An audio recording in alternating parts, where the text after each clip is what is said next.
This morning I was rushing out of my apartment and completely forgot my tripod, so you may not see me too much in today's video, which is a good thing maybe, I don't know.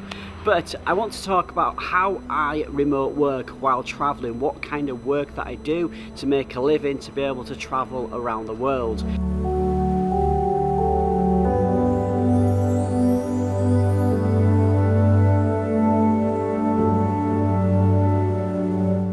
And as you can see, it is very overcast here in Seoul today. So you have probably noticed that my channel has changed its name in the last couple of months to Remote Darren.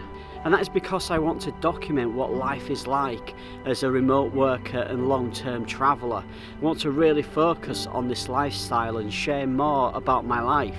And a common question I'm getting asked is, what kind of work do I do as a remote worker?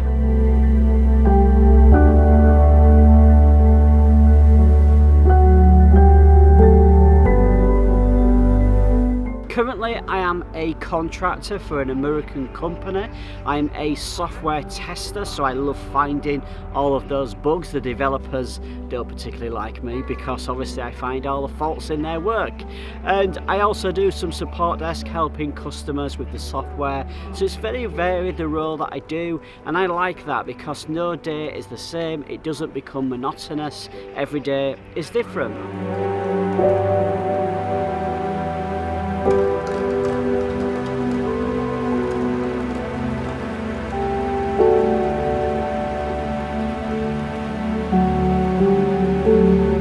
Obviously, all of the work that I do is online, and without the internet I wouldn't be able to live this lifestyle.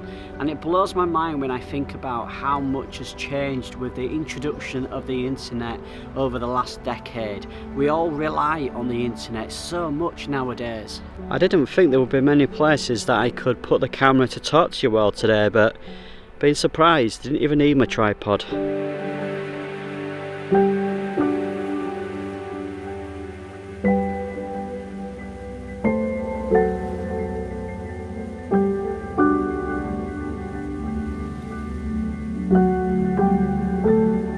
What an interesting place to come for a walk on a Sunday morning. During my stay here, you can see the colours are changing.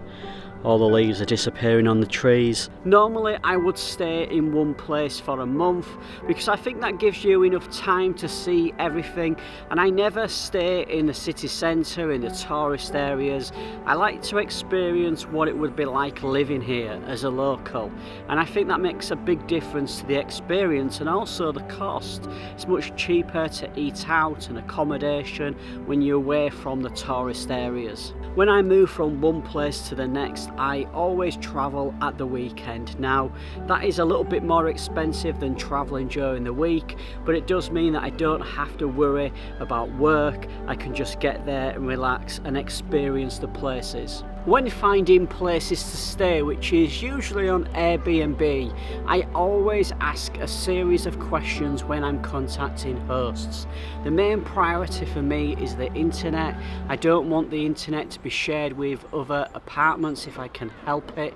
I want it to be reliable and fast, and if you ask the host those questions, most people are honest and will tell you if the internet's a little bit dodgy or if they've had any issues with previous guests on the internet, because at the end of the day they don't want any negative comments. And if they've said to you, oh, the internet is perfect, and it isn't, then obviously you're going to leave a negative review.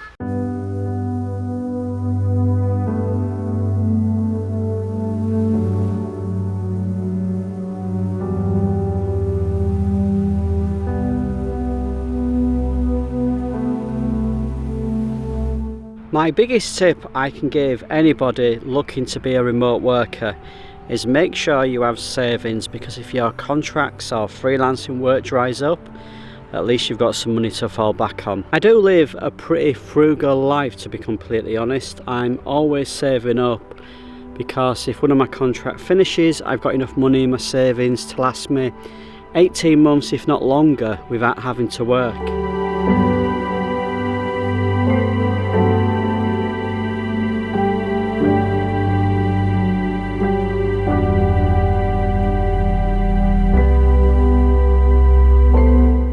By the way, entrance into the Seoul Forest is absolutely free and I highly recommend it. It's a beautiful place to come for a walk on a Sunday morning. I really hope that you've enjoyed this Sunday morning stroll around Seoul Forest.